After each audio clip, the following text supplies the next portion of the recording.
Hi, today we're gonna read A to Z Mysteries Detective Camp Chapter 9. Alright. In Chapter 8, Dink finally noticed how Mademoiselle Mistake sold the painting. It was she copied the real painting, which was really valuable that cost millions of dollars.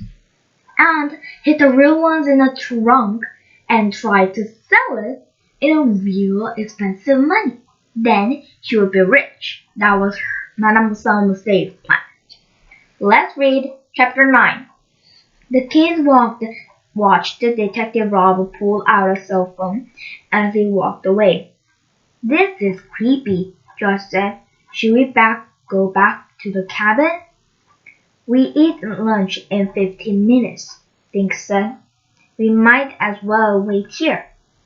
Just then Remote the goat and Ronald the rooster came around the corner of the barn. Remote headed right for the kids, but Ronald stopped to scratch in the dirt. The goat rested his chin on Josh's knee. My dog does that when he wants to be scratched, Josh said, stroking the goat's silky ears. Oh my gosh! Rose cried, making the goat back up. Josh, your M stands for moat. M-O-A-T, like surrounding a castle? Josh asked. No, moat is Buzzy's nickname for remote, remember? She said, and Buzzy made up some of these cool cars. So maybe the M stands for moat, and those are goat hairs on your car. Ruth Rose, you're a genius, Josh said. He pulled out his clue card and compared the hairs on the back of the goat's hairs. They're the same, Dink said. So do you think the map piece is hidden on moat? Josh asked. Luke said the clue would lead us to a place, Ruth Rose said. Where's Moat's place? I know, Dink said, bolting toward the barn. He showed Josh and Ruth Rose the doghouse where the goats slept. I'll bet the map piece is in there. Josh got down on his knees and peered through the opening. I hope you didn't eat it, he said, crawling inside. Josh began turning over the straw bedding. After a minute, he backed out, holding a flat tin box. Ta-da! Josh opened the box and found a piece of paper that looked like one the Dink, Rose, and Ruth Rose had found. We found it, Ruth Rose said. Just in time for lunch, Josh said, grinning. The kids ran around to the picnic tables. Most of the other campers were there, but a few stragglers were just arrived. Dink, Josh, and Ruth Rose sat together just as Buzzy, Luke, and Angie came out through the kitchen door. Buzzy stood on a bench and blew his whistle. Detective Rob is busy, but he wanted us to ask if anyone is missing his or her map piece, the tall teenager said. No hands went up. That's awesome, Buzzy said. Luke went around and collected all 26 map pieces. Now, since there are so many of you, each cabin should select one person, Buzzy went on, and those 3 kids will meet and assemble the map. Why can't we all do it together? One girl asked. Angie laughed.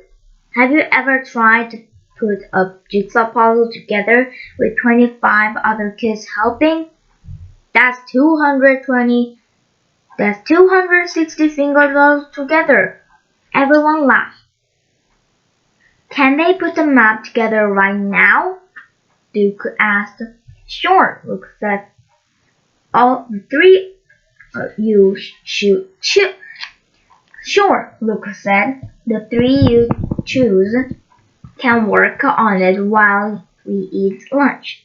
So, get in a huddle with your cabin mates and vote for who you think would do a good job on the map. The kids scrambled around and formed into 3 groups of cabins. I nominate Dink, Josh said to the rest of his group. He is real good at puzzles and stuff. Dink was chosen. A minute later, he found himself sitting with Jay from Fox's cabin and Stanley from their cabin. I'll give you a hint, Luke whispered. The edges have a dark blue line. The 3 kids went to work. Many of the pieces had the blue line, so it took only a minute to assemble the 4 edges. Then they worked on the inside. As the map took shape, the kids saw a picture of the lake, the dock, and the ring of stones around the campfire. There was a big X drawn at one spot on a flat rock. An arrow pointed from the dock to the X. Dink realized the E, F, E, T, and F R he'd seen from with map pieces were part of a sentence measured 10 feet from the dock. The treasure must be under that rock, Stanley said. Just then, the 3 counselors came over to their table. Guys, your lunch is waiting, Billy said. How are you doing with the map? We finished, JD said. You guys are amazing, Angie said. Now go back to their tables and tell the other kids what you learned. After lunch, you can all run down to the lake and get your well-earned treasure. Mario had heaped platters with rolled cheese and tomato slices and the 3 kinds of sandwich meat. The kids built their own sandwiches. They gulped them down with milk, then took off for the lake. The fastest runners were already moving to the rock when Dink, Josh, and Whiskers got there. Everyone gathered around as Jade began digging in the sand under the rock. A minute later, she held a plastic baggie. Inside was a folded sheet of paper. Jade unzipped the baggie and read the note. Congratulations!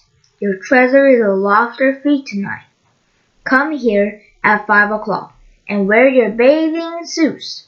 The note was signed by Angie, Buzzy, and Luke. Lobsters! Awesome! Josh said. Angie and Luke had walked up to the group. Good work, kids, Angie said. Now it's time to head back to our cabins for a while. At 1:30, meet at the barn to choose an activity. Luke will take some of you canoeing if you choose that. I'll be with the kids who want archery or crafts. Where's Buddy? Campbell asked. He's busy, Angie said. Okay, we'll see you all later. The kids started to head toward the path. Angie stopped to Dink, Josh, and Riv. They want you 3 in the loft, she said quietly. Who does? Dink asked. The Darbies, she answered, and Detective Rob. Then she followed the rest of the kids toward the cabins. And now that is the end of chapter 9.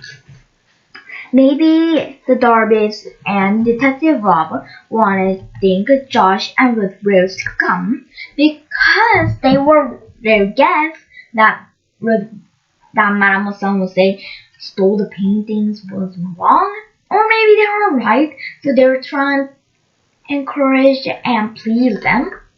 I don't know. There are 2 guesses of mine too. I think it is the guess that they will please her because Madame will say Billy actually tried to steal the paintings of the Darbies. Let's see you at next time with the last chapter, chapter 10. Bye!